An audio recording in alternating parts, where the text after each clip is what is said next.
Bueno, amables televidentes, una vez más con ustedes, con comentarios más bien de carácter académico. En el día de hoy vamos a hablar del tema de los alimentos, pero no vamos a hablar de los alimentos que generalmente todos conocemos del día a día. Vamos a hablar de unos alimentos excepcionales y voy a plantearlo en dos escenarios. Uno, en el escenario de la obligación que hay de alimentos de los hijos a los papás y de alimentos que hay de los abuelos a los nietos o viceversa. Pues bien, generalmente hemos considerado que los alimentos los dan los padres a sus hijos, pero hay unos momentos excepcionales en los cuales la situación se invierte y este escenario es cuando un hijo, generalmente se da en los muchachos adolescentes en el colegio que tienen relaciones con las niñas, tienen ellos 18 años, la niña 18 años también, y tienen sus hijos. Y estos muchachos no trabajan.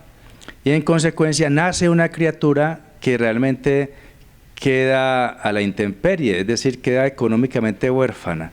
En este escenario, ¿qué hacer? Entonces, generalmente mandamos al papá, claro, un muchachito. El muchachito está adelantando los estudios y tiene una imposibilidad económica de ayudarle.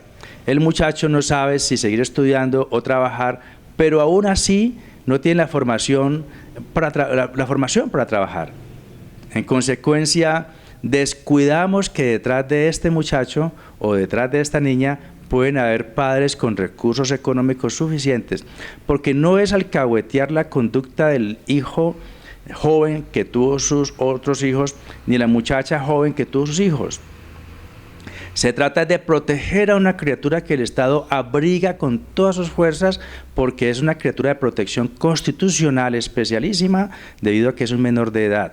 Entonces, esa criatura recién nacida debemos orientar la búsqueda de alimentos y si sus abuelos, bien sea por el hijo, o bien sea, por el padre, o bien sea por la madre, si sus abuelos tienen una capacidad económica suficiente para darle alimentos a ese nieto, la ley lo va a obligar a que le dé alimentos a ese nieto. Y puede presentarse entonces, ¿cómo lo probamos? Simplemente probar la relación filial que hay entre ese abuelo y el nieto y en segundo lugar la necesidad económica de ese nieto de pedir alimentos al abuelo y de otra parte probar la capacidad económica del abuelo para dar alimentos al nieto.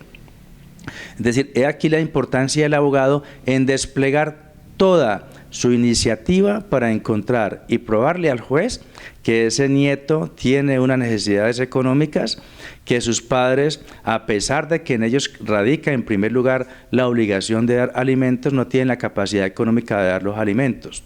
Al no tener la capacidad económica de esos muchachos, el Estado obviamente los obliga, pero hay otra alternativa y es la de sus abuelos y entonces nos toca ya probar que esos abuelos tienen una capacidad económica, una porque puede ser que tengan un buen salario y son empleados, otra porque son independientes y tienen buenos ingresos, como lo probamos con la declaración de renta, u otra porque tiene propiedades suficientes para garantizar los alimentos de ese nieto, o también porque es pensionado y tiene una buena pensión.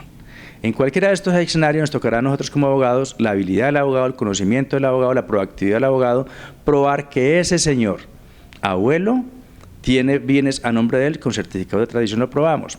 Que siendo independiente, tiene unos buenos ingresos y no puedo decir que gana un mínimo, lo probamos con la forma como él vive, las condiciones en que él vive y además con la declaración de renta. Y si es un pensionado, pues simplemente con la resolución de reconocimiento de pensión y que esta pensión le da lo suficiente para que él dé alimentos. Recordemos que las pensiones son embargables por concepto de alimentos.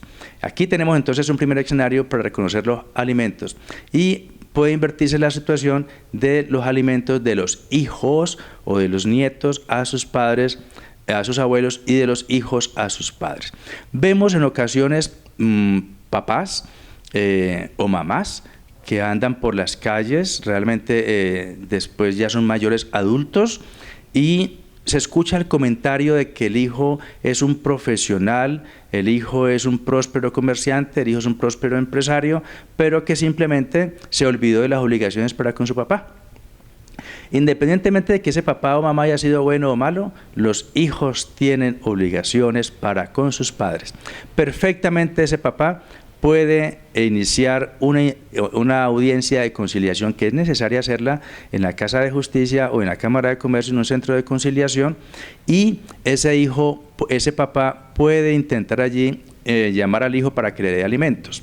Si el hijo no le reconoce alimentos de esta manera conciliadora, se intenta una demanda ante la justicia de familia, inicia la demanda contra ese hijo para que el hijo le reconozca los alimentos. Debe probar el papá la necesidad económica de él y debe probar el papá la capacidad económica del hijo. Probar estas dos cosas creo que es suficiente para que el juez obligue al hijo a que le dé alimentos a su padre. Creo que estos son unos buenos comentarios que le han de ser de buena utilidad en la vida diaria, que constantemente ocurre, y puede darle una solución oportuna a estos conflictos de carácter familiar. Hasta pronto.